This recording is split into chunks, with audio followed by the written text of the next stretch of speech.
different construct.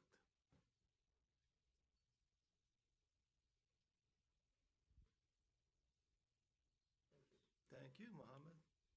Okay, so a couple of ground rules is that we're going to ask that people who are not part of the local area to have priority to asking questions.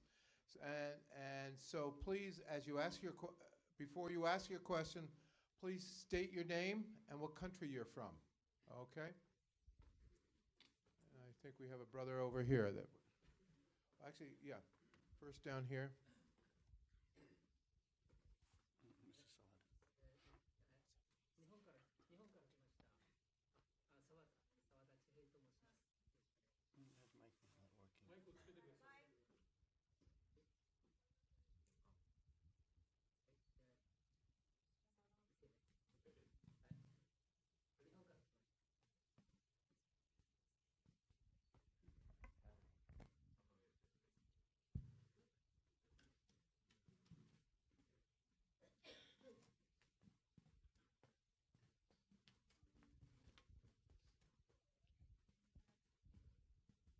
はい、日本から来ました澤田と申します。よろしくお願いいたします。先週の水曜日に韓国礼拝が終わりまして、その後にヒョンジン王様に質問しました。Last Wednesday, after the Korean service, I asked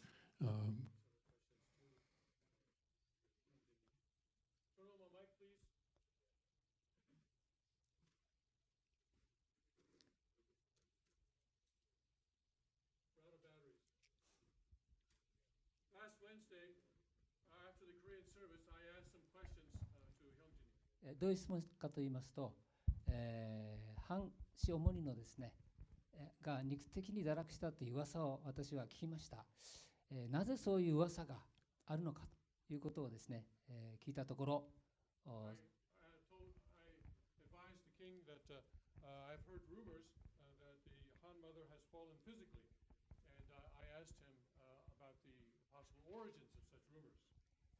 そしたらですね、ヒョンジン様は何のためらいもなくそれは事実だとおっしゃいました。And he answered without hesitation that that is fact.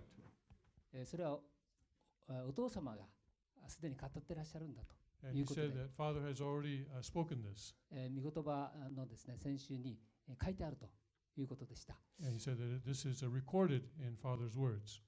それは非常に驚きなんですけれども、続けてヒョンジン様はそれは別に驚くことではないと。I was surprised, shocked by this, but the king said that this is nothing to be surprised about. ということで、そのことについてですね、私はお伺いしたいということでございます。So today I'd like to ask a follow-up question on that. ここにですね、Well, I said it's possible given what Father said in 2009. I didn't say it's absolutely fact. That's incorrect. それが絶対的な事実だとは申し上げませんでした。お父様が言われた内容を見ると、それは可能性があるというふうに申し上げたと記憶しています。Because in 2009, now we have the text, and Mr. Lee has it, Reverend Lee has it. But the text shows that in True Father's Maisam Sanjib, is it translated? 614, that page 141, that Father says the mother has fallen.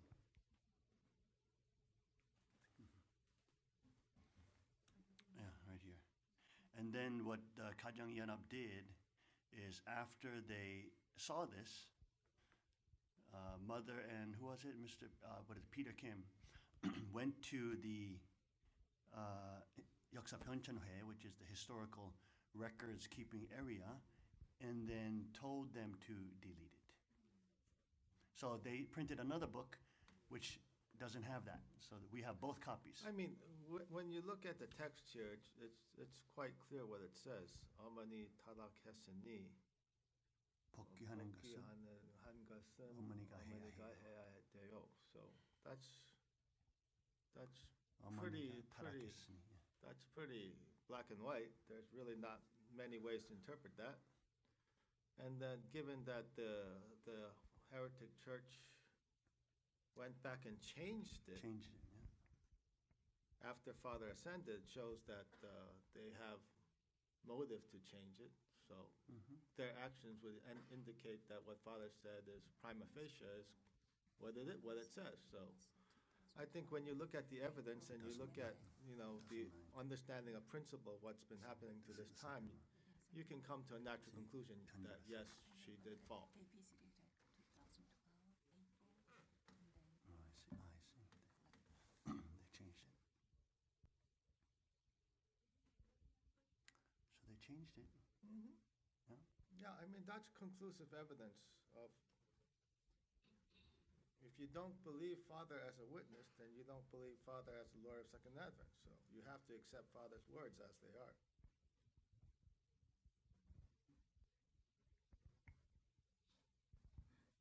And so Father has spoken that Mother has fallen.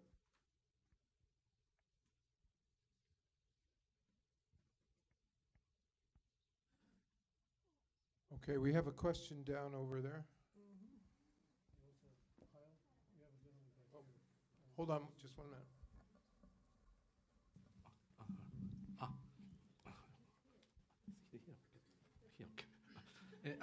Okay, sorry. My name is Ryuta Izumi. Originally from Japan, but now mission country is Poland. Sorry, I speak just only Japanese English. Sorry.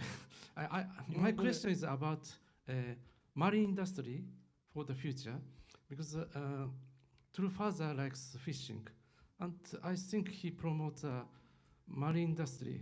But I think nowadays this marine industry looks like far from church activity. For example, in Japan, Mr. Sato established some kind of company, and he said based on True Father's idea, but Family Federation doesn't like it, and looks like their activity is far from church activity. But what is your opinion about this marine industry? What is the opinion of Sanctuary Church about this? I want to. Sanctuary Church's position is very clear. Father is the returning Lord. He is the Lord of the Second Advent. So he's the Messiah. That means that everything Father does is not as a human would do it, because he's basically the living body of God on earth. And so you have to, that's the main point you have to accept when you accept Sanctuary's teaching, is that Father is the Messiah. So whenever Father does an activity, it's not a human activity. He doesn't do fishing because he likes it. He does fishing because it's a part of God's providence on this earth. And so our position is that the reason why Father did fishing and trying to develop the fishing industry is that is part of God's providence or God's will and the expression of God's will on earth. And so that is a providential industry.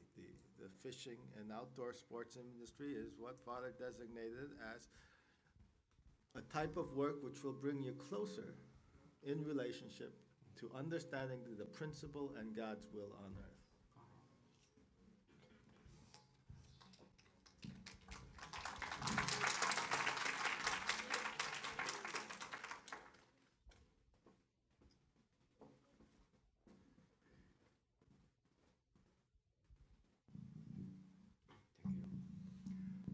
My name is Johann Hobel.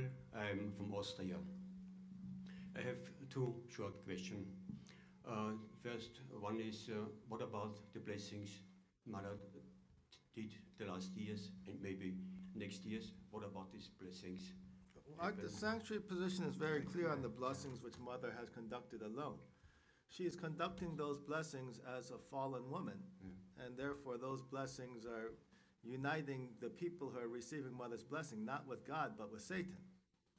So she's taking, everybody who receives Mother's blessing is actually being grafted into satanic lineage and will be taken to hell with her. They have to, for them, it's only the way to Once get the blessing again. once you receive Mother's blessing, it's the same as falling. Mhm. So you would have to return back to Father's lineage. Father's blessing. Yes, as a first generation. If you're a second generation, it fell. Self also. Thank you. Another question is, we saw on the table 11 candles. What is the meaning of 11 candles? Father says that towards the end of his life, basically, in order to enter God's kingdom, you have to transcend the number of perfection, which is, of course, the number of perfection is 10. So you have to go one beyond it, and that's 11. Thank you. Thank you.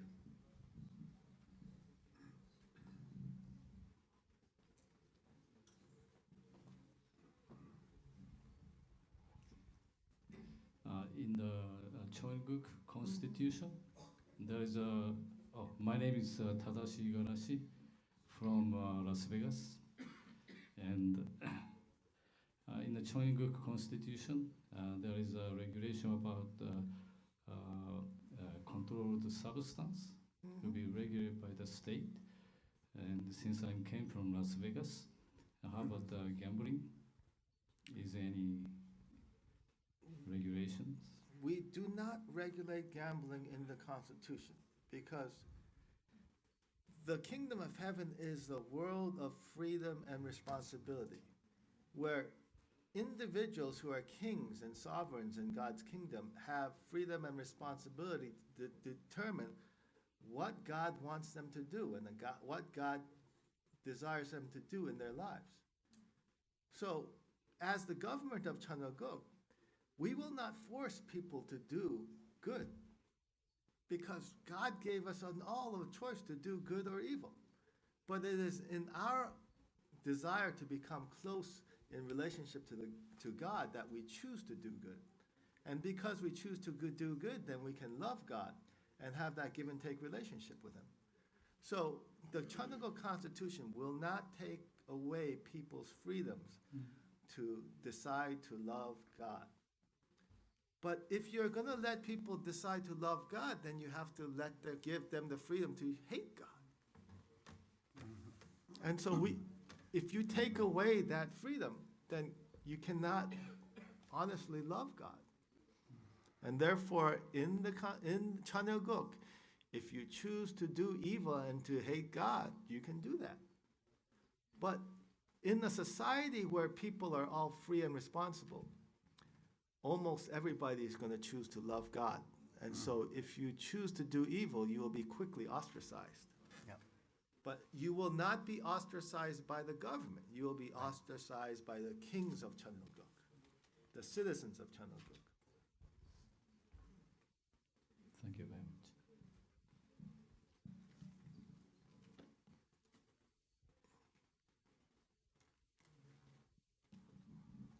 イルボン東京エソン星野正明が生んだ。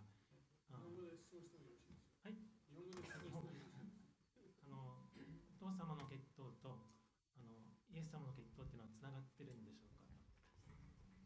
Is the lineage of Jesus connected to the lineage of true Father? We believe the position of sanctuary is very clear. What Father said before he went to the spirit world, he talked about the principle of the God of night and the God of day. And the way he described the God of night, he described the God of night as being the God that existed before creation. And so that God is the eternal God. And then he described the God of day. He described the God of day as being the being which came into existence after creation. So the God of day is a created being. But the confusion which many brothers and sisters have, they think there can only be one God of day. This is not true. There are thousands of gods of days. It's anybody who holds authority on earth is like a visible God of day. The problem is that the God of day in the fallen world has separated from the God of night and does not follow the directions of the God of night. And that is why you have the fallen world. When God's direct dominion is established, when God as the eternal God is in the spirit world, and his created being, his vessel, which is now the second king, his son fully accepts his responsibility and unites with the spirit of the eternal God of night, then that creates the direct dominion of God. And so all the other false gods, or the false gods of days will be pushed away. And so this is the point which is very important to understand. So when we look at this point, then we see basically with Father, what he said was basically he existed before he was born. So this is the same teaching of Christ in the first coming. So basically, when we understand Christology from the Christian point of view, is that God existed as the eternal God and then descended to the earth as Jesus Christ, and then returned back to the Christ head. Basically, what Father is saying is that God from the Christ head came back to the earth as Reverend Sun Myung Moon or the Lord of the Second Advent, and then returned back to the Godhead as the God of night. So if you understand the theology or the Christology which Father is teaching, he is basically saying that God, the eternal God, the Creator, Jesus Christ, and Christ in the second coming, Reverend Sun Myung Moon, these three are the same person, the same spirit. So the teaching of Sanctuary Church is that Jesus Christ and Father are the same spirit, same person.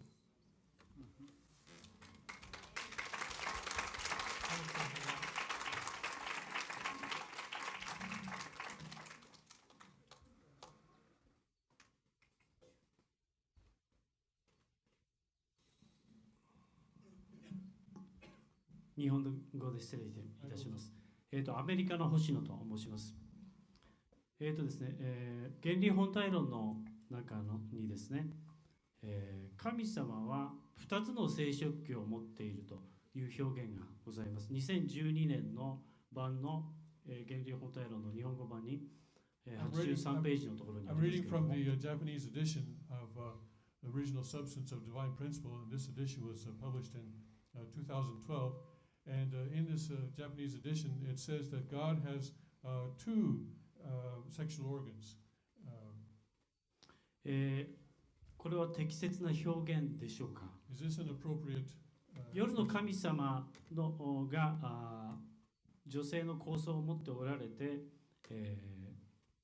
女性を創造された、女性の生殖器を創造されたっていうのは分かるんですけれども、最初から、男性と女性の生殖器を持っているという表現はどうかなとちょっと疑問に思いました。I can understand that the God of night would, as he was in a part of his creation, that the God of night would have created the female sexual organ, but I wonder whether it's appropriate to say that God of night actually possesses both the sexual The organs. position of Sanctuary Church is very clear. I think in Father Chun Sung-kyung, he states very clearly that God is the Father.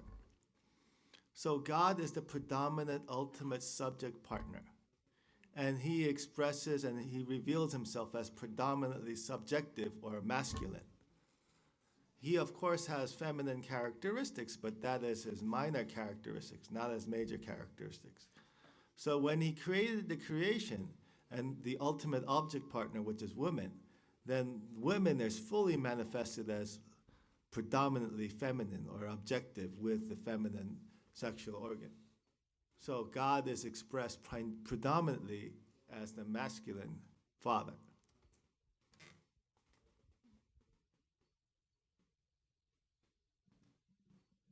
With dual characteristics. それは、生殖器を持っているという両方の生殖器を持っているということでよろしいでしょうか。その表現でよろしいでしょうか。So is it appropriate to say that God has both sexual organs? Our position is basically the Chung Sung-kyung is the interpretation which we are understanding is Father's interpretation, that God is the masculine subjective partner. So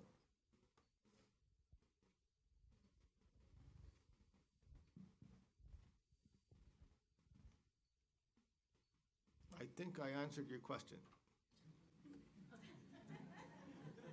The masculine subjective partner would have a penis.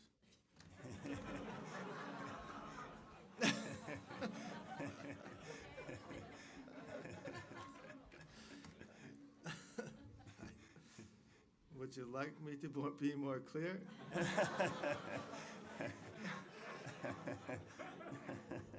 そうですね、女性の生殖器も持っている神様ということの表現はあまり適切でないように思いますけども、それはどうでしょうか。So it seems to me that it's not appropriate to say that God also has the female sexual organ. Would you agree? Our position is very clear. We will not touch or edit source documentation which was left during Father's life. And so all of you wonderful, intelligent theologians are free to debate as much as you want.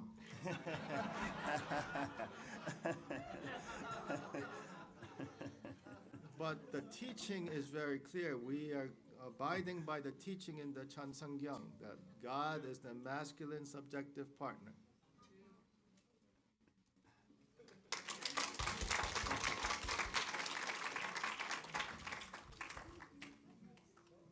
よくわかりました。よくわかりました。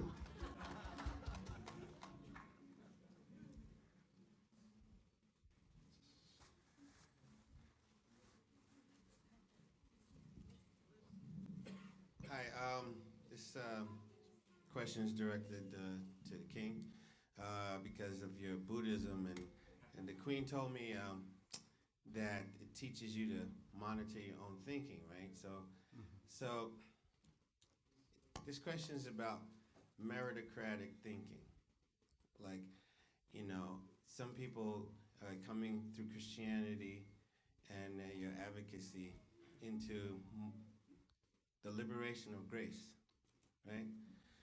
And we know that family fed is pretty Old Testament in deeds orientation. Do this so that you can have this. So this is a two-part question. You had said once that people who are meritocratic, you suggested that they don't know they're meritocratic. And if you could explain what that's like, maybe,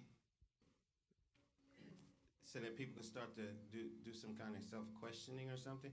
And the second part of the question is, can the kingdom tolerate, how much can the kingdom tolerate meritocratic thinking? I mean, is it something we have to like totally like get rid of, or can we kind of tolerate it? I think that, you know, you're talking about work salvation, and I think that's the most important thing. In the real world, of course, meritocracy is very important. You know, even in a free and responsible economy or in Chinese, meritocracy is very important because the people who serve their customers the best will be rewarded the most. Right? So meritocracy is a natural part of the kingdom. However, when we apply the meritocracy to salvation, that's where the problem arises, right? So in human interaction, meritocracy is a very important thing. Like even if you do Brazilian Jiu-Jitsu, for example, you don't get promoted unless you deserve it. You know, you have to defeat all the blue belts or purple belts. You know, you have to merit it. And so even in a free marketplace, or like Chaniguk, which is free and responsible, meritocracy will always be there. But when we talk about salvation, that's a different thing because God gives a very clear standard in the Ten Commandments. And no matter how perfect you are, if you compare yourself to the Ten Commandments, right? If you compare, it says, of course, do not take any idols, do not worship any other gods but me, etc. We worship other things all the time. Where you could worship money, you could worship power, you could worship fame, you could worship your desires, you could worship your dreams, you could worship idols, you could worship, like you were saying, right? Some artist, right? Some artist or whatever. The Ten Commandments also say, do not commit, stealing. Don't lie. But if you think about even a small lie is still a lie. And God does not lie. See, God is truth, so he doesn't lie. So even a small lie for God is huge because God does not lie. So even a tiny, tiny small lie that we think is a small lie is enormous. It's like, it's like in the white snow, let's say is a whole land of white snow, and there's this huge, mountain that is a different color. Right? It stands out so clearly. So if anybody looks at themselves in light of God's perfection or God's holiness, then obviously we do not merit to be near God. We don't merit it. We cannot merit on our own actions being near the most holy being, in the universe, right? So when we look at that, we have lies, small lies is still huge in terms of God's perspective. Even if we stole something when you're young, you stole a little pencil or a little candy here, or you stole somebody's time, or you downloaded something from the internet like music for free, you stole that. Whatever it is, even a small stealing action is actually committing a act of thievery, right? God doesn't steal. So God, his nature is that he does not commit stealing, or he does not commit theft. So even if you commit a very small theft, even if it's like a little candy, or you steal your brother's string or whatever it is, right? You've already sinned in terms of God's perspective. That's already separating you from God. You see what I mean? Even a small thing like that. So when we look at it from human perspective, meritocracy does matter. But when we look at it in relation to God and whether or not we will be saved and be near him or separated from him, then really our actions cannot merit us to be near God, because every single one here has told at least a small lie in your life. You've at least stolen something small in your life, right? Jesus said, if you look upon a woman with lust, another with lust, you have committed adultery. So even if you look this way, oh wow, she's so beautiful, or oh, he's so handsome. Like you were saying, compare your husband to the flamingo man or whatever. Where's Flamingo? Where's Flamingo man? Where's Flamingo son? Flamingo son. Oh, Flamingo son over there. Right? Then, you see? So if you look at so Jesus said that clearly. And so in your heart, then you've committed adultery. You've cheated on your husband. You see? And so that does not bring you near God. That separates you from God. You see? So in light of God's in light of God's perfection, our merit does not bring us to God. Right? It's the merit of God and God's Son that brings us to him. Right? So it's the love of God. It's the sacrifice that Jesus Christ, the sacrifice that Jesus' second coming, true Father, had to pay so that we could put on his flesh, put him on. And then when we go before God, God sees not us and our sins, but he sees true Father's victory. You see, that's a total difference. And that's why understanding grace is so important. When we're talking about in terms of salvation and our closeness with God and our relation with God, then it's not meritocracy. It's God's love represented through the Messiah. Right? And that's the love we put on. If we repent and surrender ourselves to true Father, and in the 3-day sermon, we put on Father. And so when God sees us, he doesn't see all our sins, which he can, he can see, but he sees the victory of true Father. You see that? So that's the difference. But in normal interaction with human beings, of course, meritocracy is very important. To keep your promises, to fulfill your work that you have to do, to work peaceably with others, serving your customers. All these things, these are critical. These are very important for, blessing and success in the physical world. I think one way a lot of brothers and sisters, of course, when they think about their spiritual life of faith, they're always thinking about in terms of greater indemnity or lesser indemnity. What can I do to, I'll leave God's suffering and God's suffering heart like Father did, and stuff like that. But we have to understand what the goal is, right? The goal is that relationship and that closeness to God, to be his object partner who can reflect and reciprocate God's love, and so that we can become closer to God in love, right? But the big problem of the idea of religious merit or religious meritocracy and religiosity is that often as church members, we are not being instructed in how to have that direct relationship with the Creator and that love with the Creator. Instead, that understanding of religious meritocracy is being filtered through a hierarchy which says you have to do these things for the church. And so then you have a problem there, because you're not serving one master, you're serving two masters. You're serving God plus the hierarchy. And so this is the challenge that we have in trying to define and achieve religious merit. Because depending on the goals that you pursue, you're going to get very different results. If you pursue the goal of being meritorious in the religious organization, then you're actually not pursuing your relationship with God to be in love with God. You're pursuing the relationship of love of the hierarchy.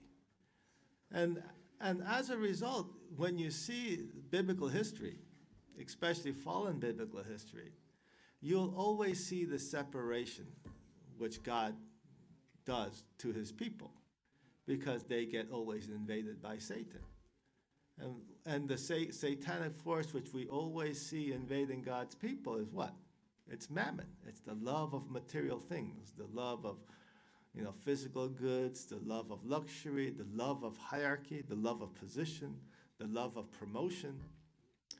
And each time God's chosen people is challenged to decide what they love. Do they love God or do they love things? So this is the challenge that religious people face. This is the challenge which ministers face in helping their congregations grow in their love of God. Because in order to get the brothers and sisters to grow in their love of God, the ministers can't have to be in a position where they're more, as a coach, as somebody who's guiding and helping the person grow in their relationship with God. And that's one of the very difficult things which the heretic church has, is that their approach to religion is to dominate and control the church members and not to bring them into a greater love relationship with God. And that's the fundamental problem. And so because they serve earthly things, they are not able to value the things which true Father and things which God values. So the Bible is very clear when you see the teaching of Christ. Jesus Christ said very clearly, if you love the Father, you have to love the Son. You love the Father through loving the Son. And these are the exact same words which Father left the church with. He says, if you love me as true Father, then you must love the Son who I give everything to.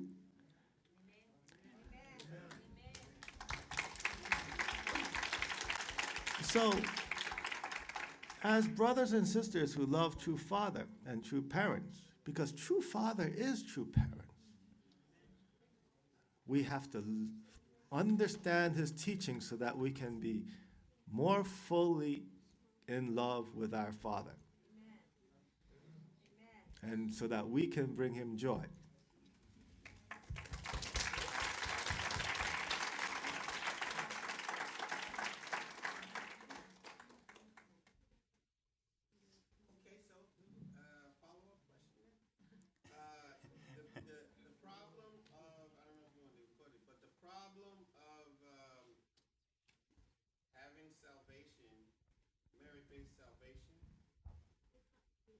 Getting this ultimately completely intolerable, because God will sort that out. Well, in the end, God says, yeah, I really like you. I love you. You're my son. Or he says, boy, you're an arrogant prick. Get out of my house. Got it.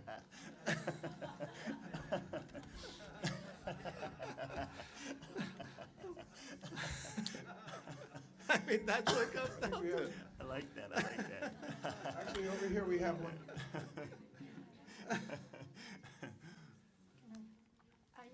I am Lucia from Italy.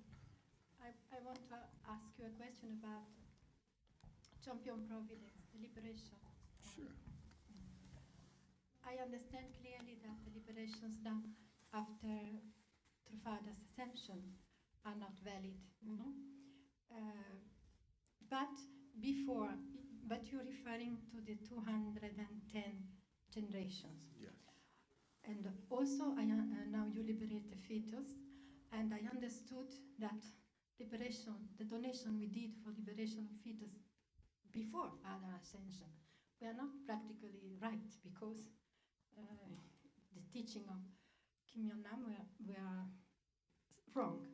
So now, before Father's Ascensions, besides liberating the 210 generations, we liberated collective, correlative, relatives of, and then we liberated special figures, any kind of person in the spirit world, famous persons, or our friends, or we liberated even spirits haunting disturbing the body, haunting places. We were asked to liberate many things. I went to Champion with the desire to create this absolutely good spirit to help Father, to help Honjinim at that time in the spirit world. I'm just wondering whether this liberation before Father Ascensions of different kinds were valid or not. The Sanctuary Church's position is very clear. Father is the Lord of the Second Advent, so everything that Father does, we honor. And so we seek to understand and love Father for the truth of which he is. And so we encourage all brothers and sisters to read all of Father's documents and discuss, to try to better understand true Father. Because as you can see, even in the church organization which Father was running, Father was teaching about God and the relationship with God and instructing in many teachings. But when brothers and sisters heard teachings on things like abortion, the meaning was completely opposite to what Father was teaching. So you can see there that there's very clear examples where Father says one thing and then the organization says another thing. So in that case, who do we follow? Father. So this is our challenge. As we seek to improve and enhance and develop our relationship with Father, we want to separate the things that Father teaches from the things that the church teaches. And we want to throw away the things that the church teaches and only hang on to what Father teaches.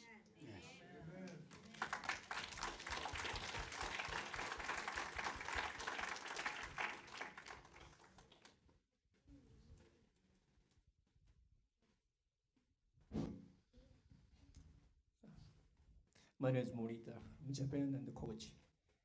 And, could you translate? Sure. 今までのお話で、質問することもおかしいかなと思うんですけども、チョンピョンの先祖解怨式、祝福式、これはいつまで有効と考えるのか。私の場合は、お父様がこの地上に存命中は、それは肯定されるべきだと思ってますが、いかがでしょうか。This may be, you may find this question strange given what has already been said, but I would like to clarify up to what point were the ancestor liberations performed in Chongpyo valid? In my opinion, it would be up to the point where of a father's songhwa, but can you confirm that? We are only accepting valid up to Father Seonghwa, and he only authorized up to 210 generations. Thank you. ご世話まで210代までですね。次のポイントは、日本のよく八百万の神というような形で言われますが、その全ての万物に神という認識では日本人は捉えてなくて、要するに神性をそこから感じている。要するにオリジナルの神様のその神性をその被造物から感じていると。そういう意味で、矢をよろずの神と我々言っているんですね。ですから、神道の基本は、結局、そこの拝むべきものは何もなくて、結局何があるかというと、ユダの、10回に似たものはですね、これが神道の中にあるだけなんですね。ですから、矢をよろずの神という言い方はちょっと日本人には馴染めないんですね。すべてにそこに神があるというふうに日本人は信仰しているみたいだと言われることは、なかなかその通りと言いにくいんですが、どうお考えですか？ In Japan, we have the expression Yao Yorozu no Kami, which translated literally means 8 million gods. This is often misunderstood by other people who are not deeply familiar with Shinto, as meaning that Japanese believe that there is a god in each and every object. But this is not accurate. What this expression Yao Yorozu no Kami actually means is that we experience the divine nature in each in every object, in every created object, and we're not worshiping there, and so it is not accurate to say that we are worshiping a God in the created objects, so that we are worshiping God in nature, but that we are experiencing divine nature. I mean, we understand what the pagans say about their understanding of God, but when you talk about 8 million gods, that is standard paganism. It's the same standard paganism as in India. I mean, that's exactly what they say when they're talking about a God in every being, the divinity in every being. And if you look at ancient Greek history and Roman history, they're all in reference to pagan deities. So the position of sanctuary is very clear. All pagan deities are fallen gods of day. They are created beings who have assumed to become God when they have no right to, because there is only one eternal God. To claim as a fallen being that you are God is to separate from God. And so we do not accept any pagans as God. We only accept one eternal God. And the only role which a God of day or an authority on this earth can play is to be in absolute obedience and in love relationship with the eternal Creator. And our understanding from Father's teaching is that Father says that he will always be with us, because true parents will always be on the earth. And so that is what the kingships represent. Father is the first king. The second king is the true parents on earth. My brother now is Father's body, and Father's spirit lives in him as the king. And when he dies and goes to the spirit world, his son, Shinjun, will be Father's body, and Father's spirit will live in him. So we only accept one kingship, which Father left. We only accept one God. And in order to be saved, you have to have the relationship with God's lineage and God's blood. You have to have the blessing of the blood of Christ on you to be allowed to enter into the kingdom of heaven. No blood, no heaven.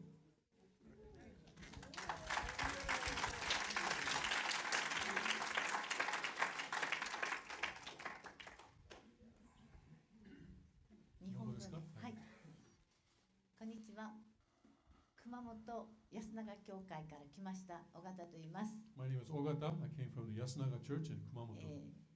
井上牧師と他16名で今回は、このペンシルベニアに来ました。16 of us came with our pastor, Reverend Inoue, to Pennsylvania. 熊本の地震の時には本当にお世話になりました。Thank you very お世 much 話になりまし for た。 taking care of us あ in り the がと time う of ございま the した。earthquake in Kumamoto. 審判を通して、本当にその生き残るという内容が、ヒョンジン様の御言葉によって本当に、実感をしています。The earthquake gave us a very practical and concrete experience of survival, which we had heard about and learned through the king's sermons. この、アメリカに来るまでにとにかくその生き残れとヒョンジン様は、御言葉の中でよく言われています。で、ここに来るまでに毎週木曜、金曜、土曜、日曜と、ヒョンジン様の御言葉の説教を、セミナーという形で勉強してきました。The king often says in his sermons that you must survive, that we must survive. And that was our motto then. And every Friday night, every Friday, Saturday, and Sunday, we hold seminars on the king's sermons. その中で生き残るためにまず、私たちはわからないので、その熊本の地震で受けたものというのは本当に水がなければならないし、食べ物がなければならないし、本当に自分たちで生き残っていかなければならないということを学んだし、それで救われた内容は3万7千の民が本当にその前に解放してくださったゆえに私たちは守られたと思っています。And through the earthquake, we really experienced that we need to be able to secure our own water supply. We need to be able to secure our own food. But also, we were really grateful that you liberated the 37,000 martyrs, and just before that, and we were protected. We believe that we were saved by those, our lives were preserved by those martyrs that had been liberated. 今回、選挙があります。アメリカの選挙で、結局クリントンと、トランプが本当に勝たなければいけないということを本当に感じます。で、この 1% の本当に悪魔崇拝者が本当に握っていて、でそのためにやろうとしている世界をまず胎児たちを解怨してくださることにおいて、そして本当に先駆けて霊界を整えてくださるお父様とヒョンジン二代王様がおられて、そして本当にその中で私たちはいかに備えていくべきかと、お父様がヒョンジン様が言われたブッシュクラフトも熊本の中でしてきましたし、そして水の、浄化の内容もあれも注文して買って実験もしてきましたし、キャンプもしてきましたし、もうすべてヒョンジン様言われている内容、そして釜でご飯も炊いて本当に見ましたし、たくさん備えてきました。畑も作りました。ちょっと待ってください。we have the American U.S. election coming up, and Clinton is going up against Trump, and it's absolutely necessary that Trump wins. And the king has also prepared the spirit world by liberating the unborn children.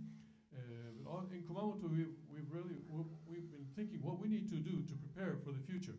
And so, for example, we've learned how to purify water, and we purchased the items that the king recommended, and we've experimented with them. We've had experience with them. We've also created our own field for food. で今回、ここに来るためにテーマを一つ持ってきました。個人的においてテーマを持ってきました。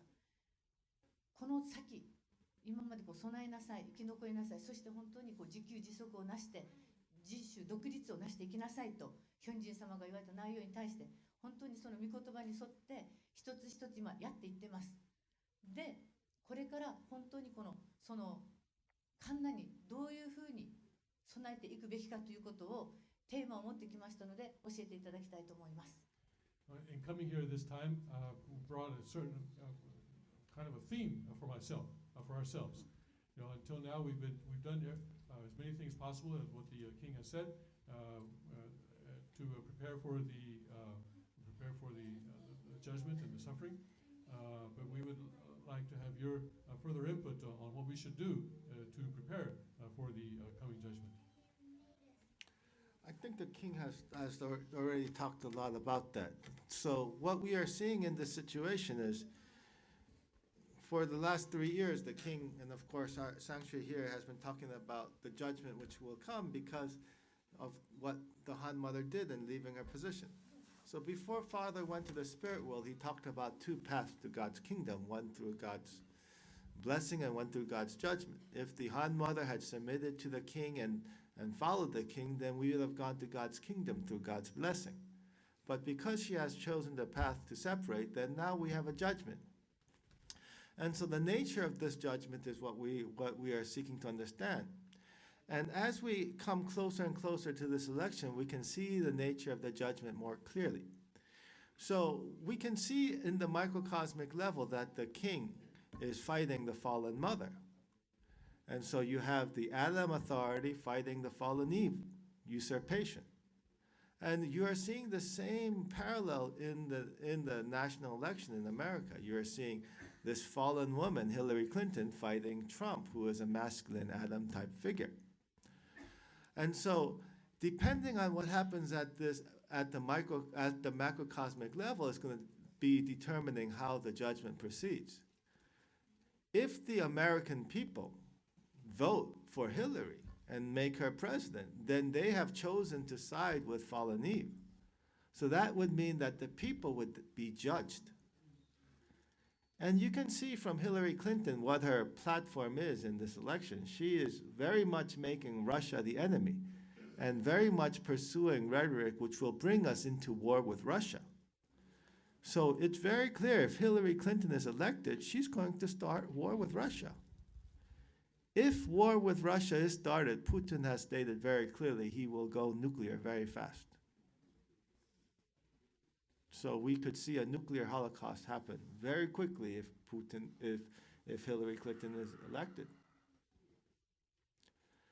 Trump, on the other hand, is very clear on his position. His position is he wants to have peace with other nations and other sovereign states like Russia. But he wants to make war against the government. He wants to judge the government. He wants to bring judgment on the government, on the archangel specifically, so that God's judgment goes only on the government and not on the people. So this is the opportunity for us to gain blessing. If the people vote for Trump, then the judgment will go on the government and its people more than it will go on all the people. This is why, depending on who wins this election, the nature of God's judgment on this world will be dramatically different. If Trump wins, all the governments in the world will be judged, but the people will be saved.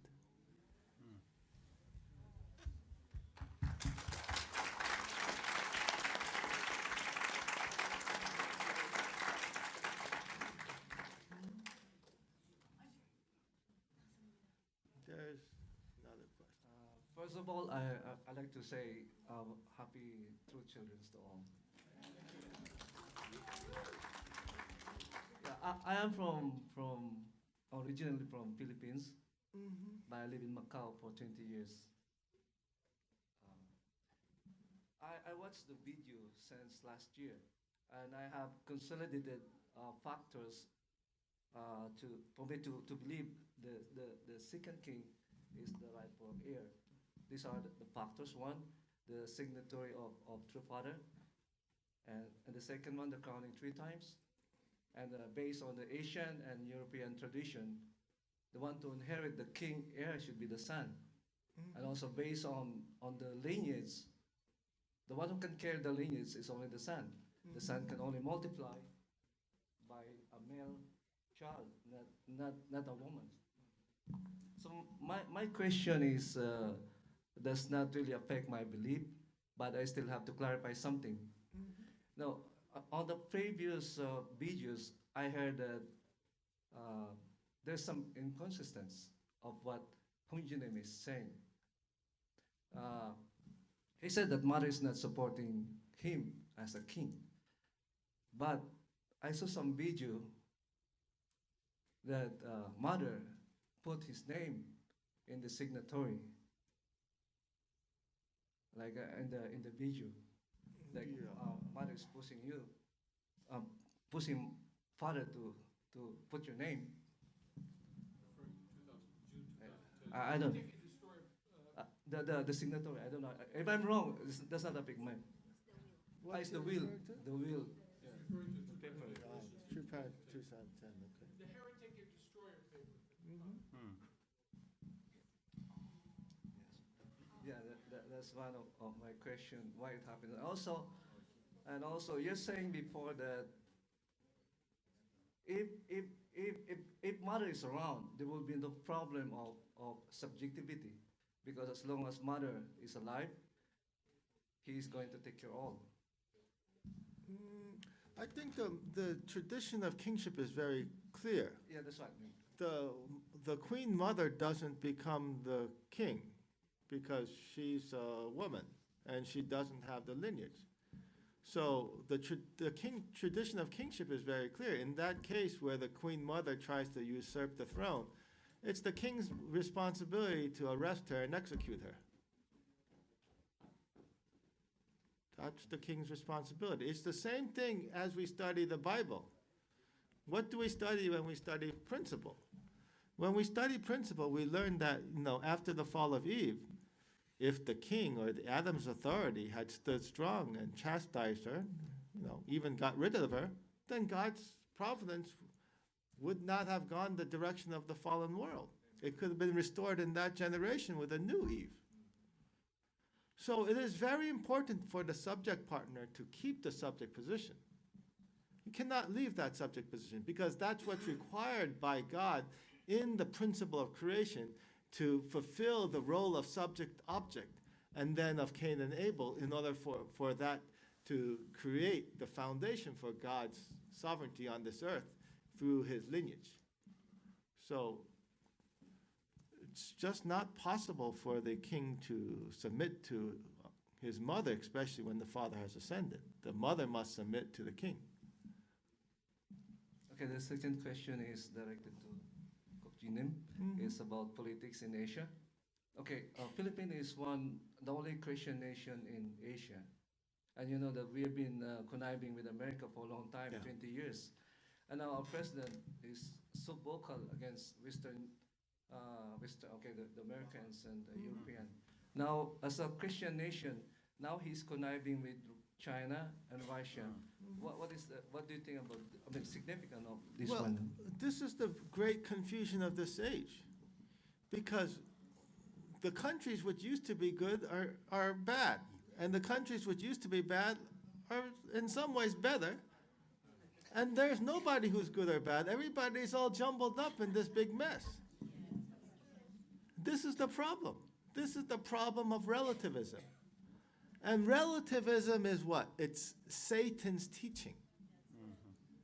So this is why when everything good and evil gets jumbled up and you can't tell what's good and evil, then God divides and separates good and evil.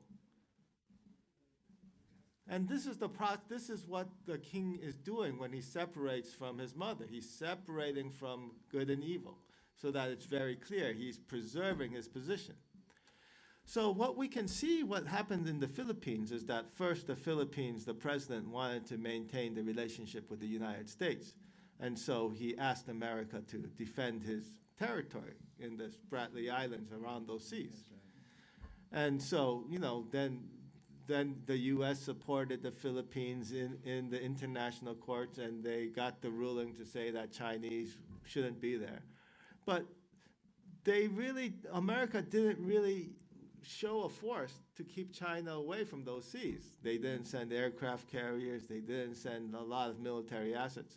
And so seeing America's relatively weak action, the president basically said, okay, between this conflict between China and America, Russia is very weak and China just getting stronger, America is going to lose. So I'm going to side with China.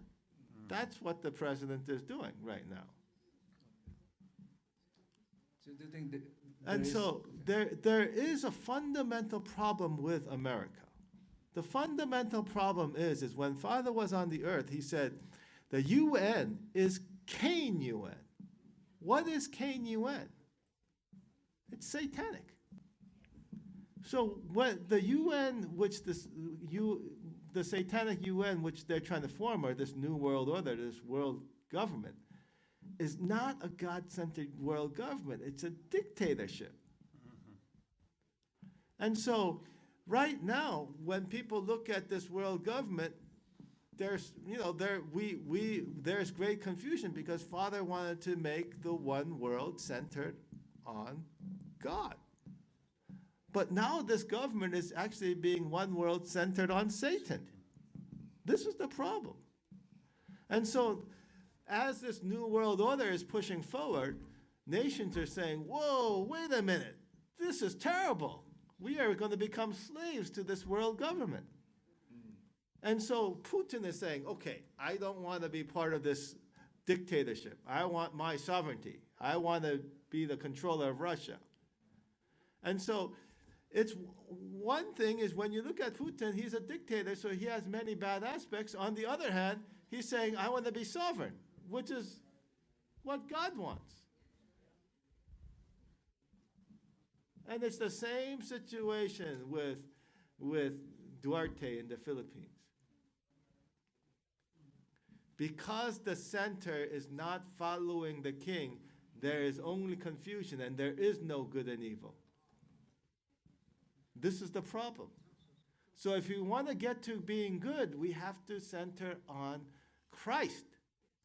Because only Christ gives us the gifts of God. Only Christ can bring the able UN. So what is the able UN? It's the Constitution of Chonilguk.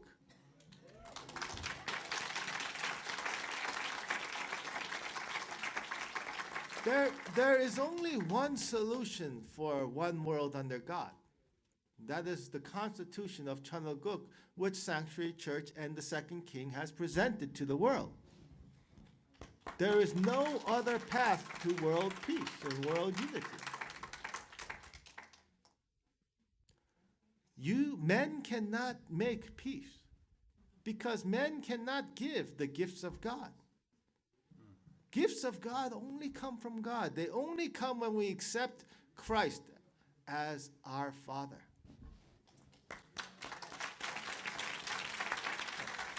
Yes, before I end this one, but I just want to mention to everybody that President Duterte actually has a friend, a member, and his slogan is that state and religion should separate, but state and God should not separate. So I feel like there's some significance of this one. Thank you very much. Yes, there's a difference between religion and God. That's the point we're making.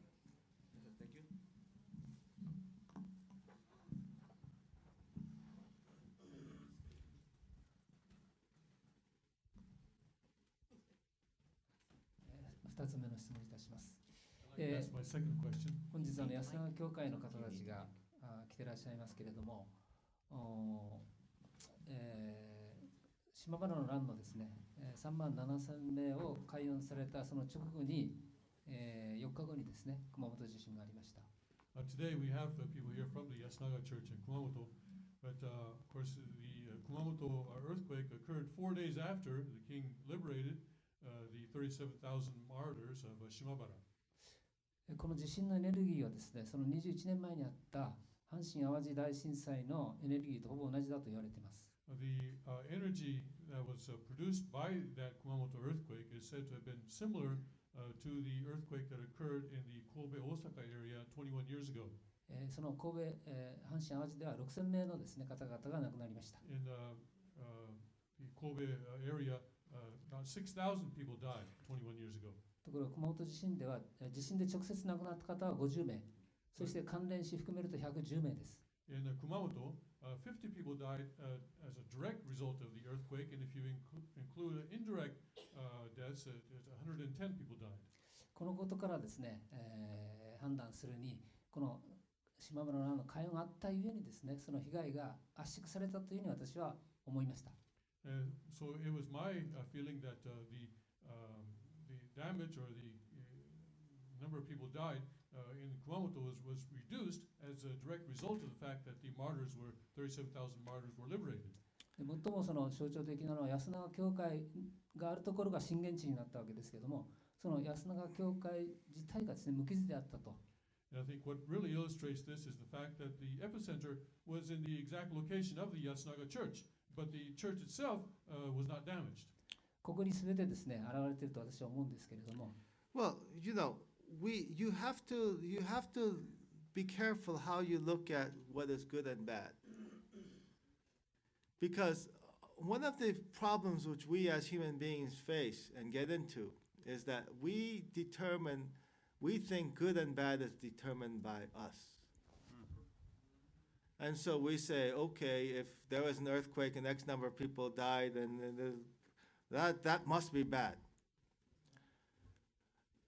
But this is a fundamental flaw, because then you're defining good and bad based on human morality, and if you do that, then you get back into relativism, which is, I can be God. So for us to really understand what is good and what is bad, we have to understand what the definition of good or badness is, what is righteousness and what is sinfulness. And understanding righteousness and sinfulness is very easy. It's not difficult. The definition is very simple. And the simplicity of the definition explains everything in God's providential history of what God sees as being right and what God sees as being wrong. Because when we look at the providence of God, especially when he led Moses to the banks of Canaan, and then he sent Joshua with Caleb into Canaan to conquer it, what did they do after they brought down the walls of Jericho? They killed every man, woman, and children. Was that good or was that bad? By what definition? So what is God's definition of goodness? There is only one definition which can explain everything in the Bible, in providential history, in terms of this is righteousness and this is sinfulness. And the only definition which satisfies all cases in the biblical history is righteousness or goodness is that which brings you closer to God. Sinfulness is that which separates you from God. If you understand good and bad from this principle, then you can understand all the events of the Bible from God's point of view. Remember, God created humanity and this earth to be his creation, his children. The problem is, after his creation, because of the fall, the creation was infected by satanic lineage. And so, if you look at the Bible, God is seeking to remove or destroy or kill Satan's lineage on this earth. This is biblical history. So when we look at righteousness from God's point of view, we say it was, if God wills it and that is what will bring us closer to God, that is righteous and good. And this is how we must understand righteousness and goodness. And this is how we must understand the judgment which is coming. Because the judgment which God brings is ultimately so that we can be restored to our position and that we can be with God.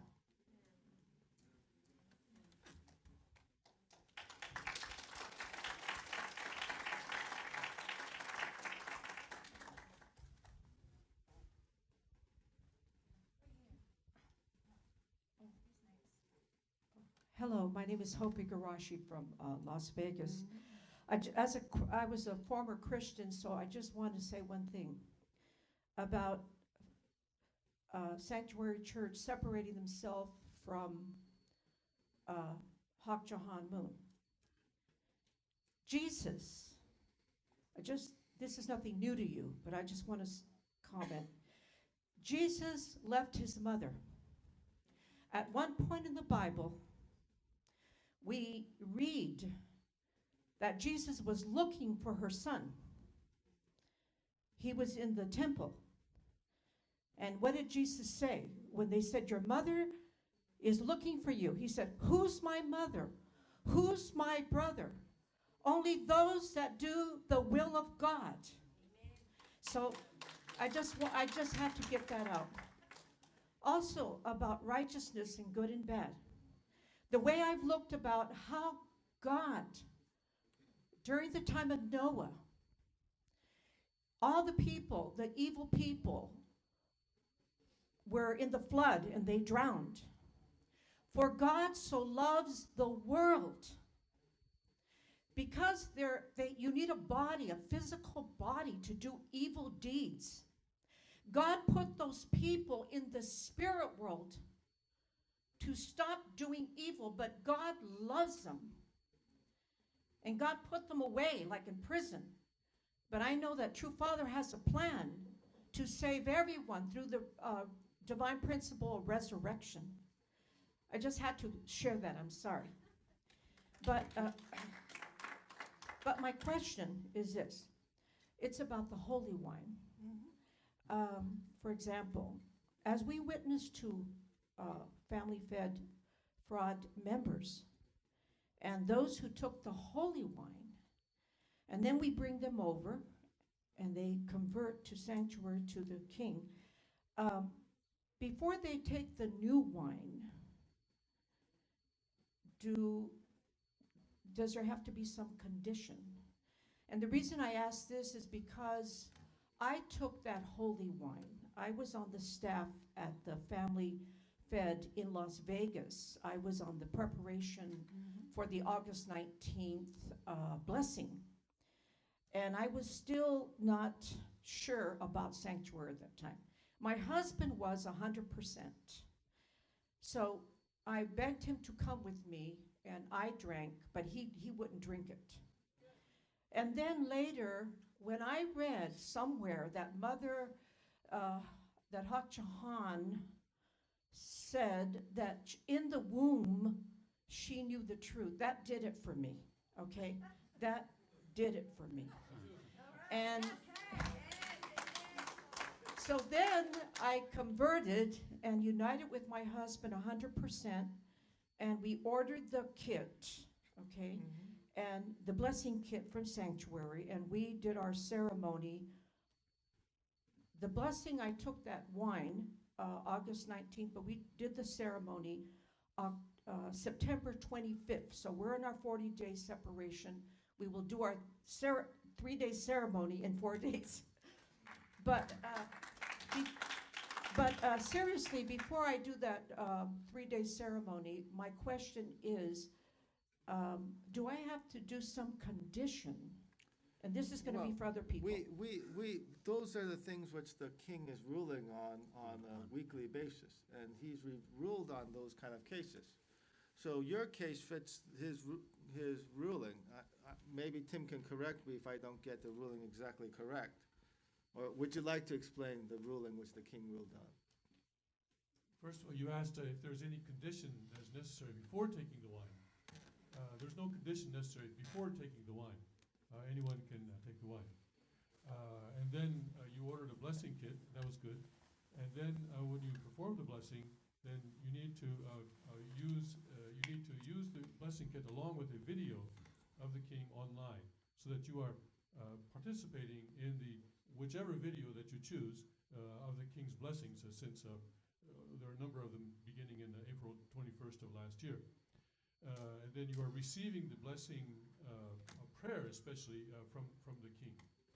And then, as you said, you're going through your 40-day condition. And then after the end of the 40-day condition, yes, then you need to receive a prayer from someone that can be done by, we have leaders around the country, or Richard Panzer can do it because he's leading the sanctuary. I think you missed the point. Igarashi, she's saying, yes, never left Adam father. So from the merit of the Adam figure, the subject partner not leaving the position. Yes, thank you. Then the condition is a little bit different. That's right. Okay, so yes, because your husband did not leave, because your husband did not take the satanic wine, your case is a little bit different. You do not need to go through the entire 3-day ceremony because his seed, which he received through his original blessing that you received from True Father some Which couple are you? 2075. 2075 But couples. there's a That is still condition. valid. So He has to just always one. be on top. Yes, will always be on top during that ceremony. If you were on bottom, then that's a problem, because that's accepting subjugation by a fallen evil. So when you do the 3-day Okay. ceremony, the husband can just be on top all 3 days, because he's not in the fallen position. He's in the already in the restored body of Christ and a son God position. So just be on top of the first all 3 days. Yes. Is that clear? Thank you.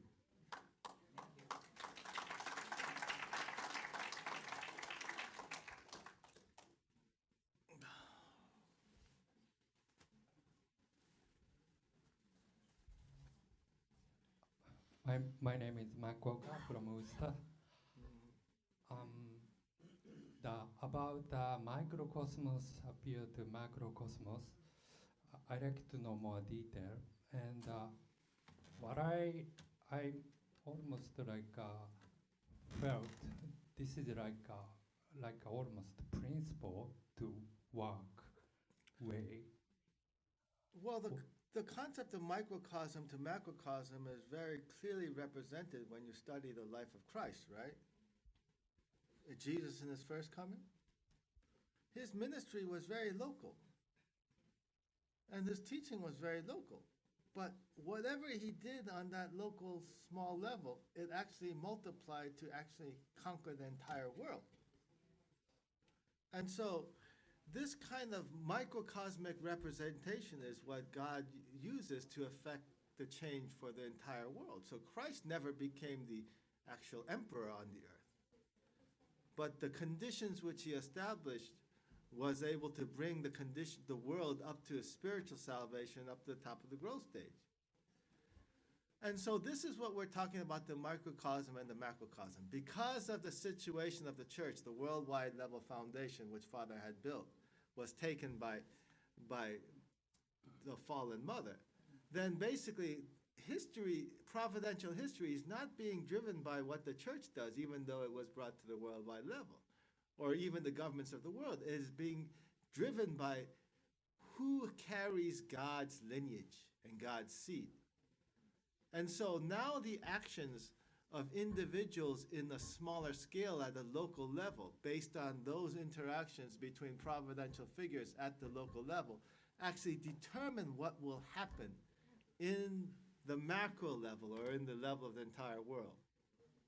And so this is what you talk about now, the parallel of current history, where you see the parallel in the microcosmic level being reflected at the macrocosmic level.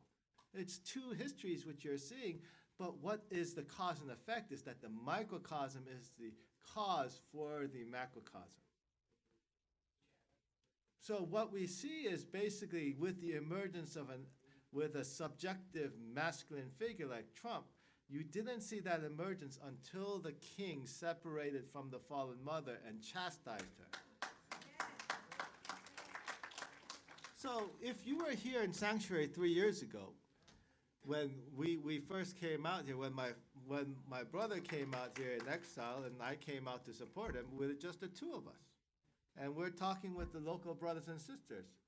And they asked, what is the direction of providence? So we talked about what Father had said about providence, how it could go the direction of God's blessing or God's judgment. Clearly, we're on the path to God's judgment, to God's kingdom through judgment. And then we talked about, well, how will this microcosm, you two being here with nobody, the church foundation, all God, how are you going to carry out God's providence and save the world? Well, that's why you have to understand how God works. God works through the lineage, through the blood, through Christ in his first and second coming. And by those actions, we talked about what we would see as how God would proceed to try to save the world. And so we talked about what is necessary to bring God's kingdom would be the emergence of an able-type revolution. And the criteria for an able-type revolution is basically the ruling elite, the ruling class has to split. There has to be a separation between good and evil. This is what the principle talks about. When Satan invades, then God is the one who divides. So there has to be a division from the top down. Satanic or Cain-type revolutions are the lower classes just taking over. It's bottom rabble taking over the whole country and making a big mess. But the Abel-type revolution, especially what you saw like in the United States, was when the leaders of the country split. And then the people who are more God-centered overcame the more satanic side. And so this is what you're seeing.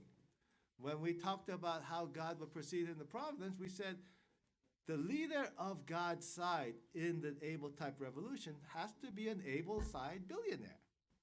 This is before Trump came out. And you can talk to the brothers and sisters. This is exactly what we talked about.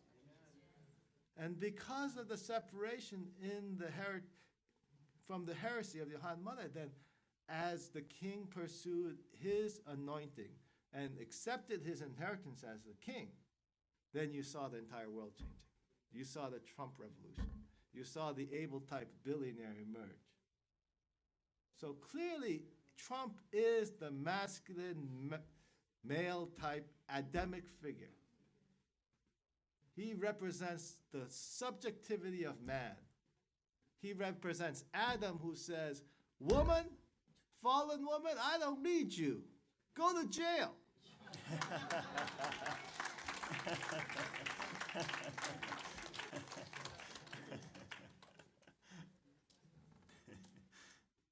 That is exactly the way we understood history to proceed, based on Father's teaching and the principle. And as our understanding of principle, so did history progress. So this is how the microcosm determines the macrocosm. So all these understanding of providential history in the direction of the world, for sanctuary members, is not a mystery, because we've discussed it. Only the heretic church is confused.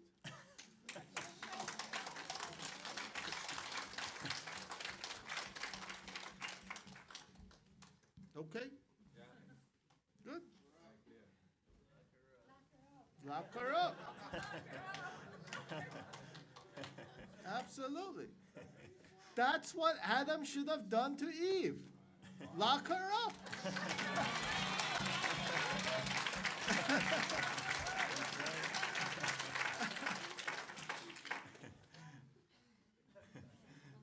You see, everything relates back to the Garden of Eden. Nothing changes. It's the same story. It's the same story. The principle is living, and it is happening. And everything that is happening has been foretold here in Sanctuary.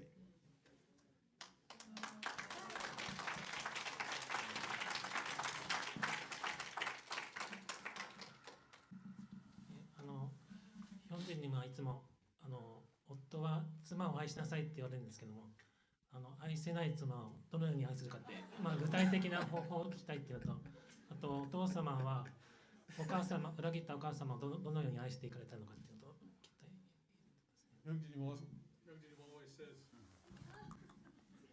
Is this on? Hyung always says that the husband should love his wife even if she is unlovable.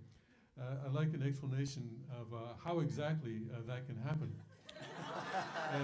Well, when you lock her up, that's really showing love.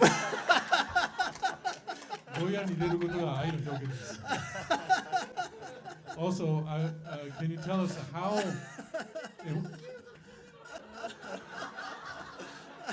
did Father love Mother even when she had betrayed him? Well, when Father was on the earth, he locked her up. That's why when Father left, she tried to escape the prison. But this is why the son's responsibility is to lock her up. So what is the solution to the Garden of Eden? You know? Lock her up!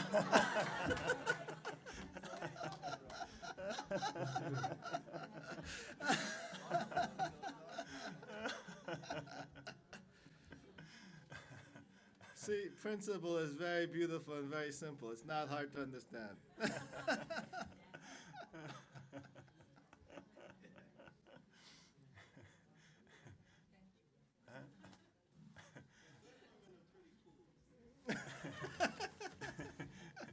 No, I think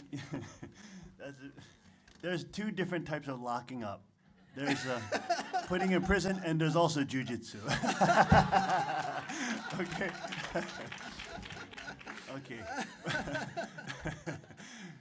Yeah, so that's what the Bible commands us, is for the husband to unconditionally love the wife, and the wife to unconditionally love respect the husband.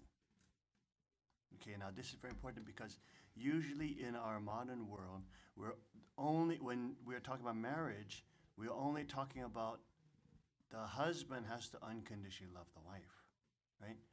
But they never finish the actual Bible quote, which says, but the wife must unconditionally respect her husband.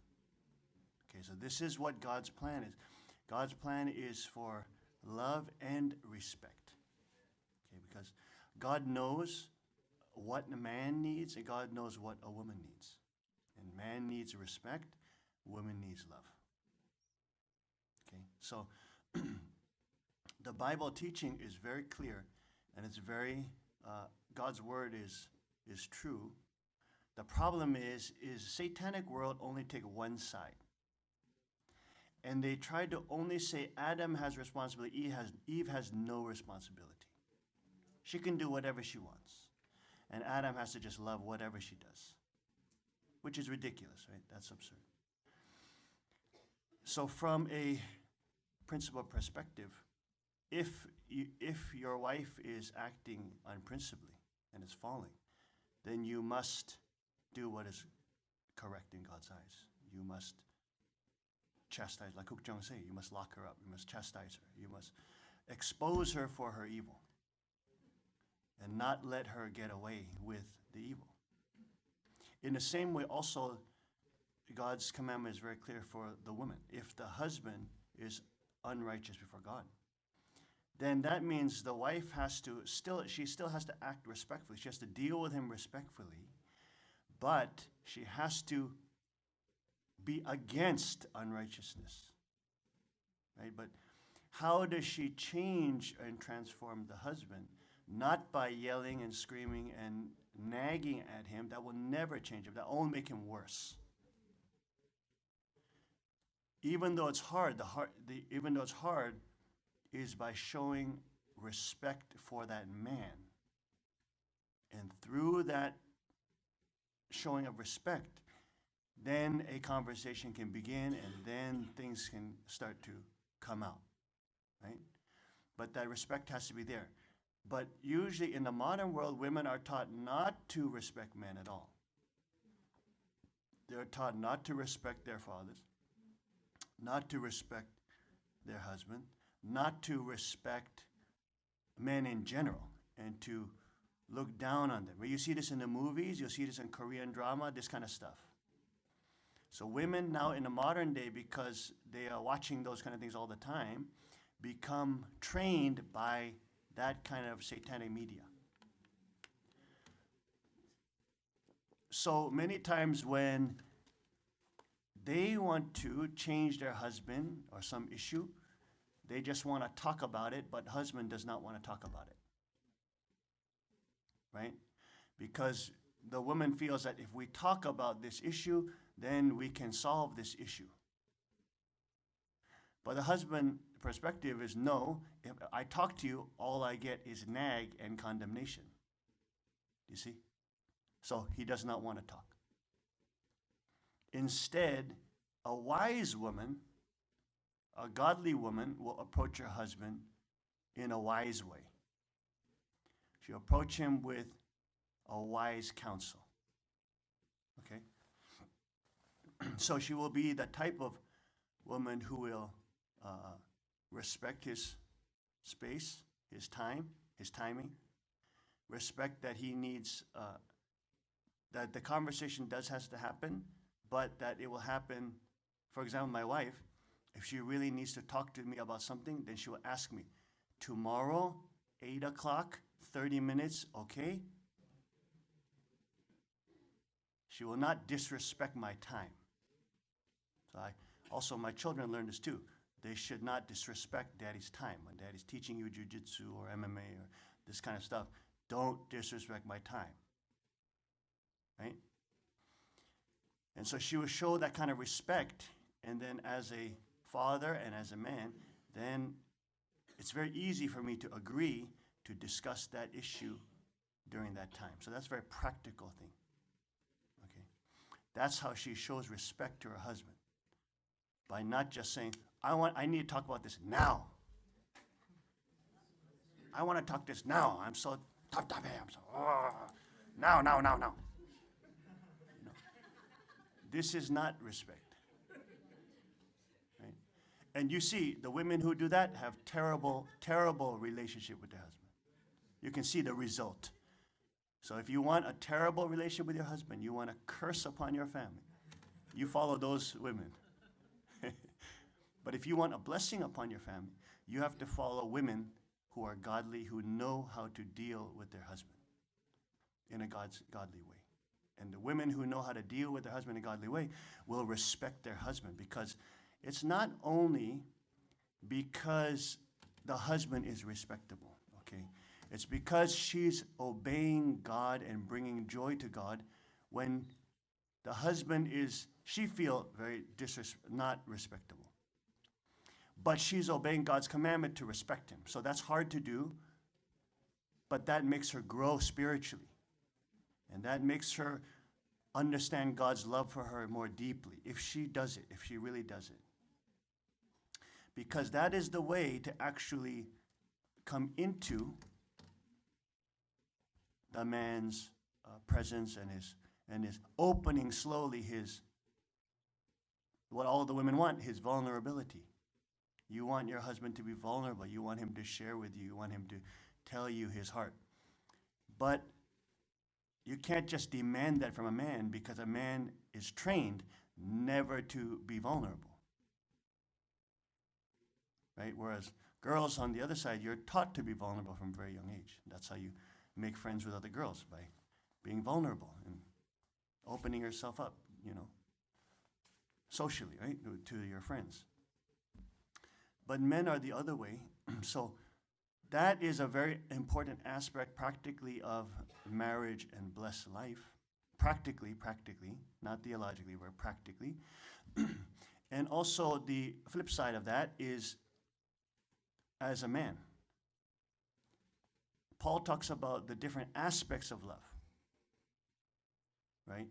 He talks about love as being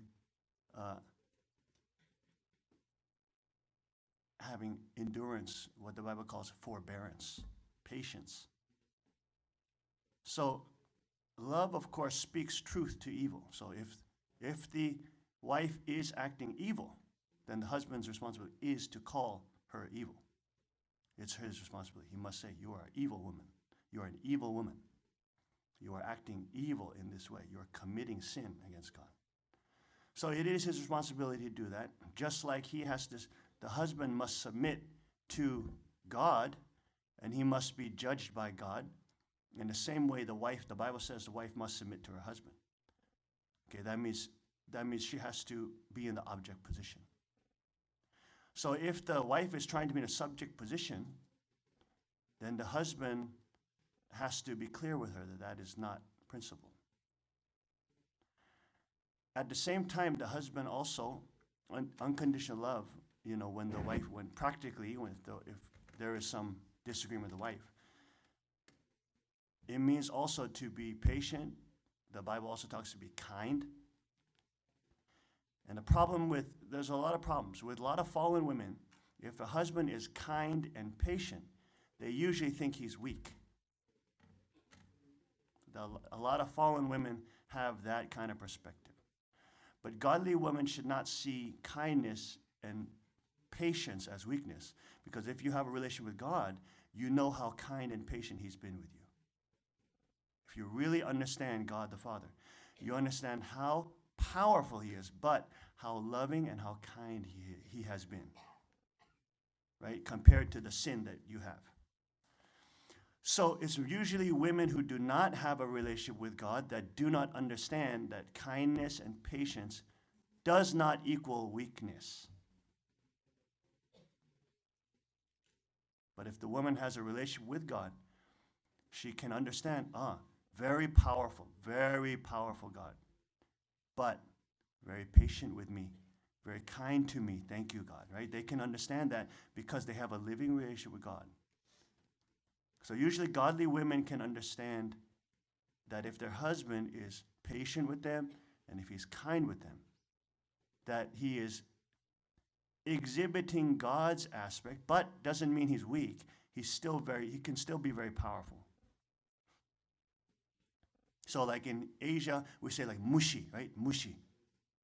It's very important that if the husband is acting kindly or acting patient, that you don't mushy him.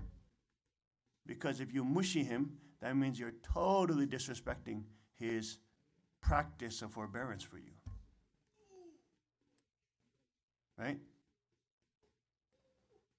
So godly women who have relationship with God understand God's power, his masculine strength, his power. He can kill, he can destroy, he can bring down civilizations, but at the same time, he is patient and kind.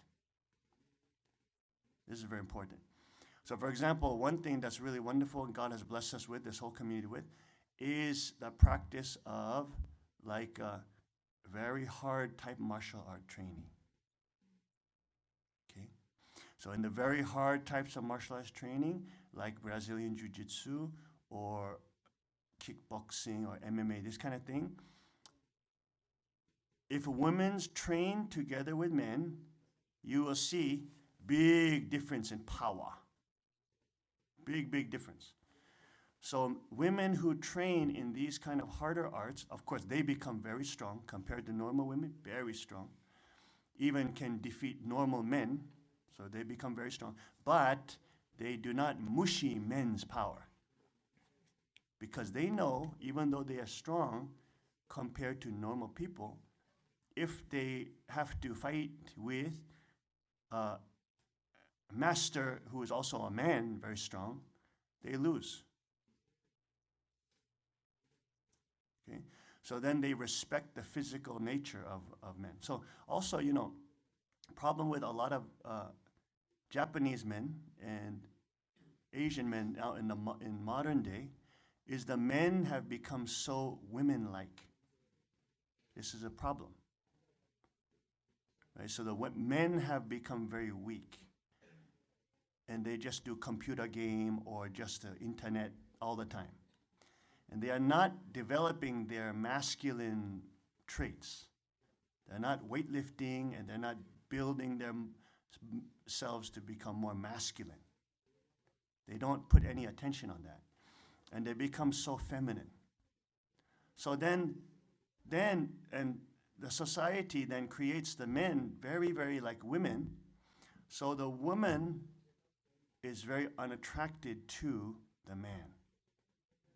And then they are attracted to, many times, bad men who do those things. So it's important also, Father made the men do very difficult things too, like do hard martial art training or do exercise, make you stronger, masculine. Father loves that. He likes when men are masculine and powerful. And also like hunting and fishing. Even if you're just working on the farming things, you become very strong, right? So these kind of aspects too, in the modern day, many men do not do that and they become very, very feminine. But they are different from women. They still have many aspects of the man, but just their body is so, their physical stature is so weak. You see? But I find very important when my wife sees my physical power, right? If I'm teaching group young people, and I'm teaching them Brazilian Jiu-Jitsu or things like that, then these kids and my wife also can see my physical power. Even though I'm a very nice person, I don't act in a threatening way. But when they can see my physical power, they immediately have a different level of respect. And then my wife can also see, wow, my husband's very strong, right? She can actually see that. She can feel that too. So this is also a very important part of Cheongguk culture, of the peace, militia peace police as well, is to understand this reality of the difference between man and woman. You naturally learn when you do very hard type of training. You naturally will learn. Okay?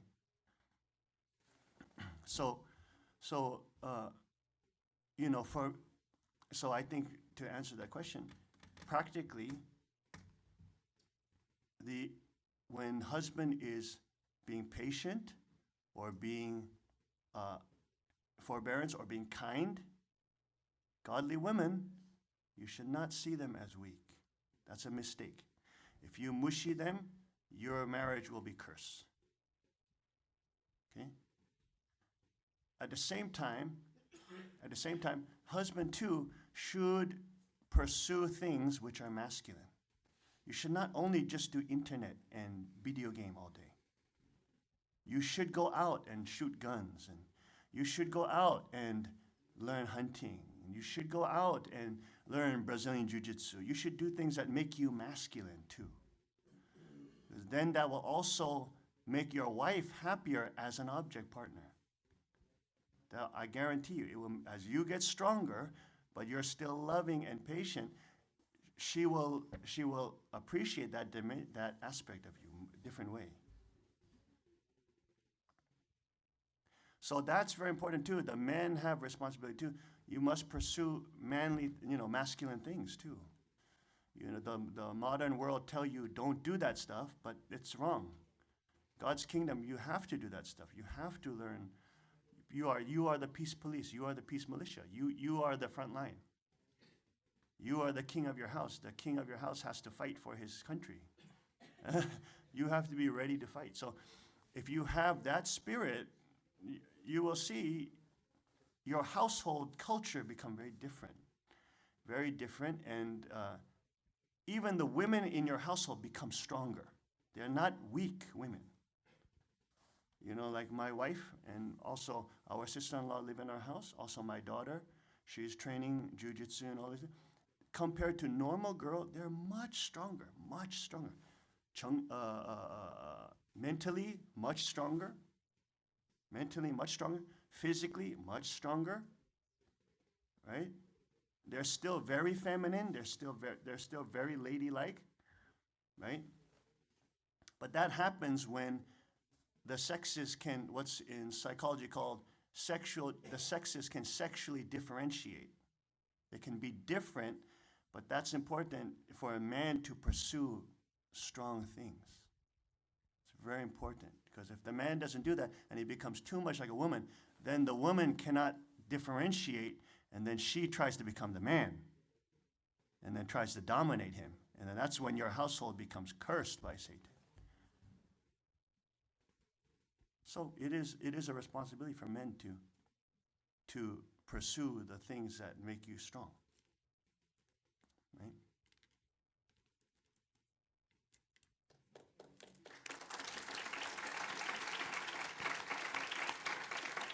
I think that's a really good point, because, a lot of people think of callings as people being called to be a minister or a policeman, but actually, before we are actually called to do an occupation, God calls us to be what?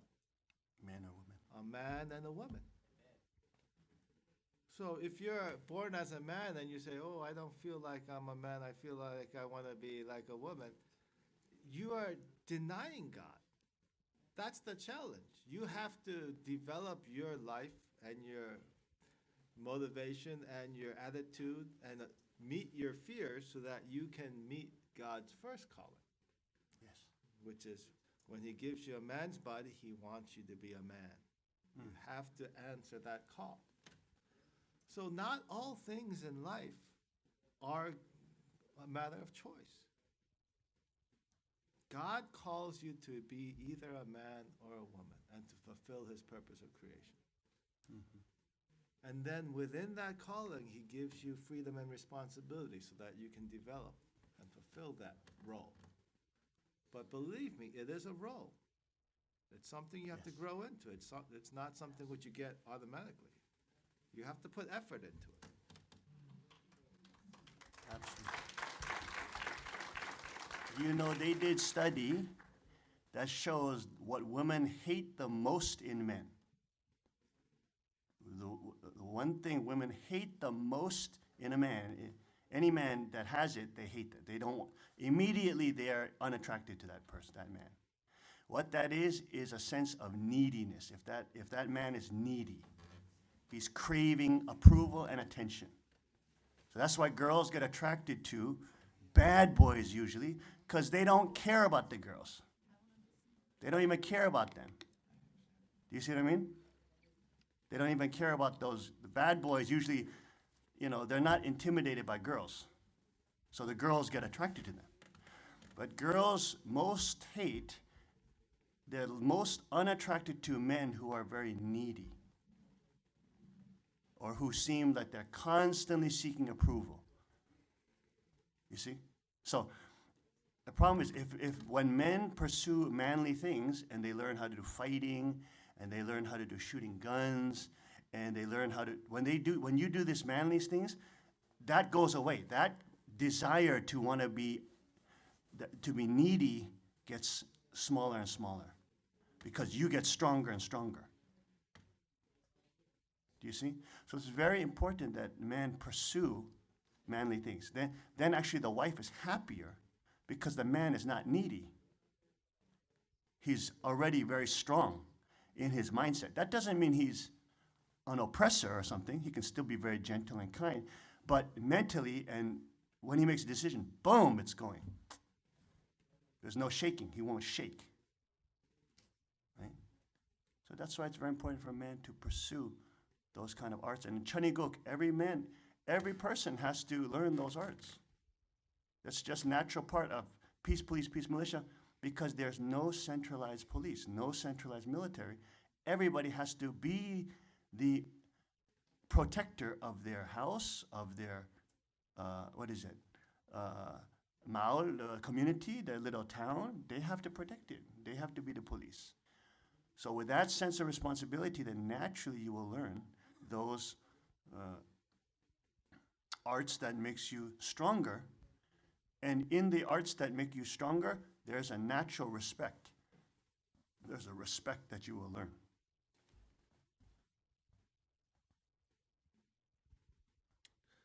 Okay, I think that's a lot of questions.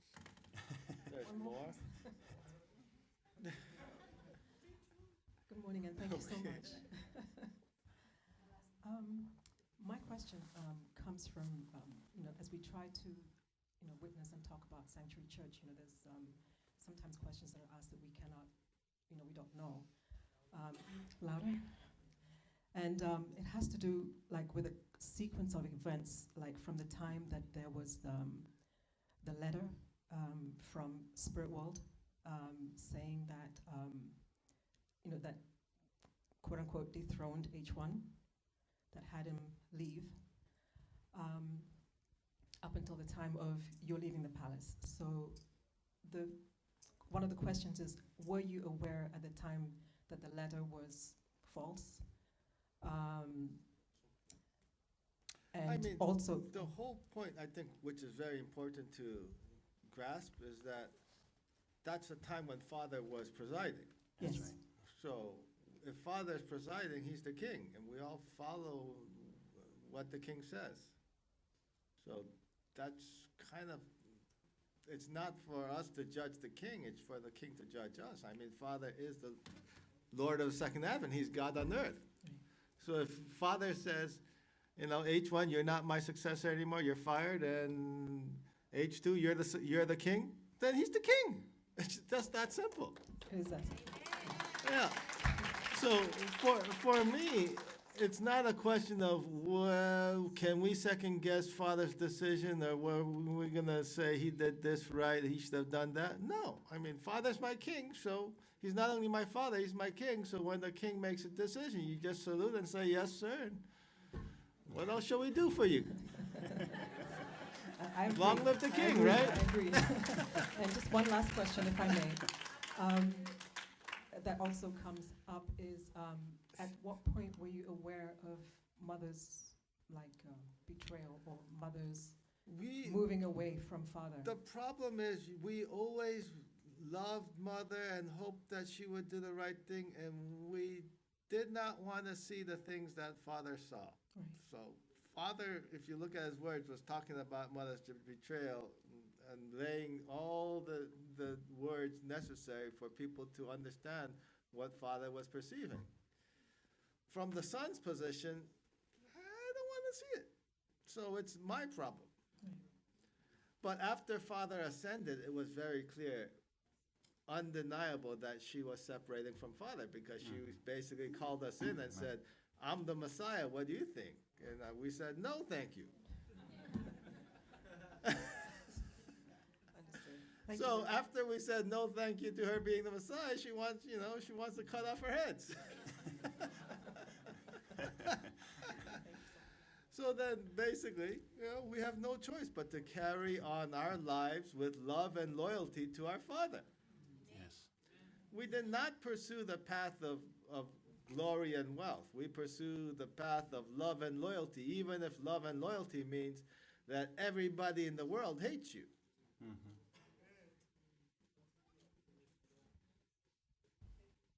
Thank you. Okay, before we, before we, you have time for one more? Or it's getting late. One more, just one more. That young and then person finish it up up. there. Young From the man up there. Japanese group,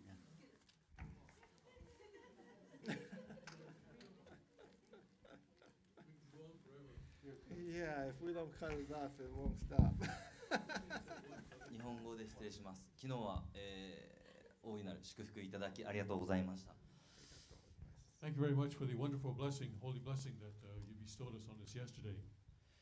すみません。一つとちょっと簡単な質問一つしたいんですけれども、まず7年の観難というふうにそのヒョンジンニムがずっとおっしゃられている内容があると思うんですけれども、その7年を過ぎた時にその天地国のが実体的に開かれていくっていうふうにおっしゃられていると思います。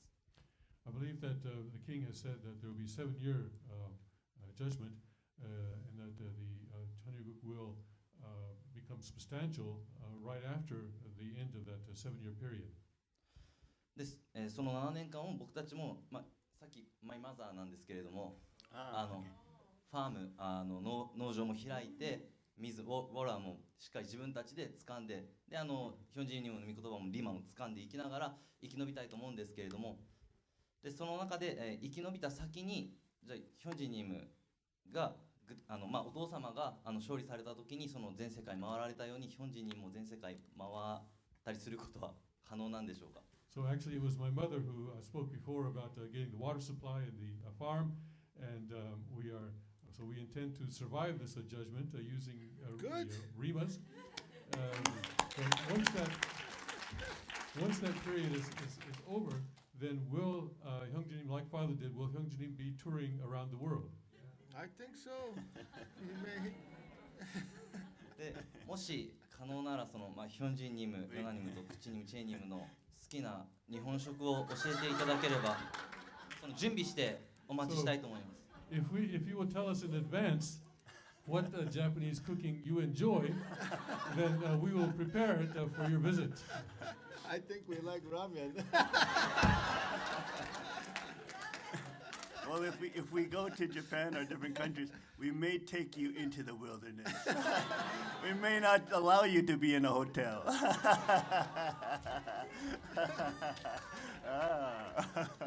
We may do bushcrafting expeditions. Then you have to go to Hokkaido. Okay, before we end this program, we do have a special request from Richard Panzer to talk about the scorecard that has been put together and supported by Kook, and this is allowing people to understand clearly who Trump is, what he stands for, and what Hillary is, and what she stands for.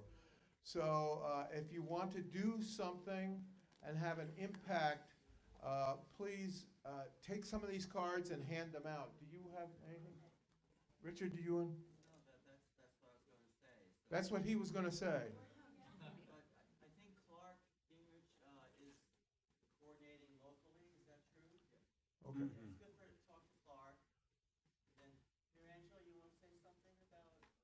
Well, first of all, we want to thank the Yunjin Moon Charitable Foundation for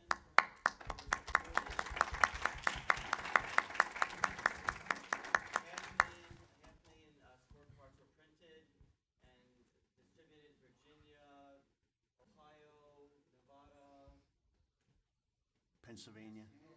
New Mexico. Michigan, Nevada, and all the western states, and Florida. All the major swing states, plus all the other states. And the people that are receiving the scorecards feel there's something special attached to it. Last night on a call with Family Federation and Sanctuary Church people, there were testimonies of people actually changing their vote and feeling that they're having something special in their hands by reading that scorecard. I think it's because of your blessing and your sermon that people are coming to realize there's something greater going on than just an election. There's a war.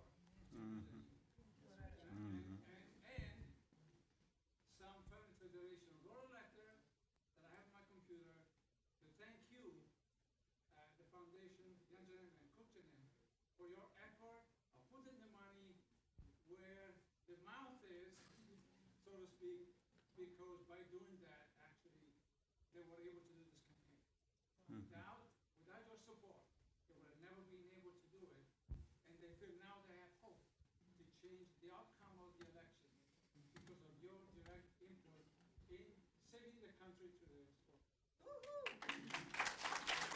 So this is the sword of truth. It's the word. So anyway, pass it around. And see Clark Gingrich for coordinating local efforts. But I mean, you can take these, you can hand them out at the airport as you leave too. That's also good if people coming back into the country. But anyway, these are very important. Thank you very much, and let us give a special round of thanks to both Hyung and Kook for this time. Okay, that's finished.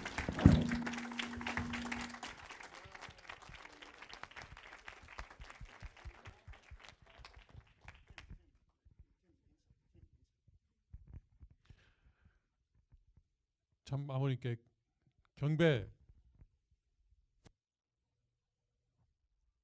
바로 Thank you very much for giving us so much of your time, but very generous for your time. Thank you.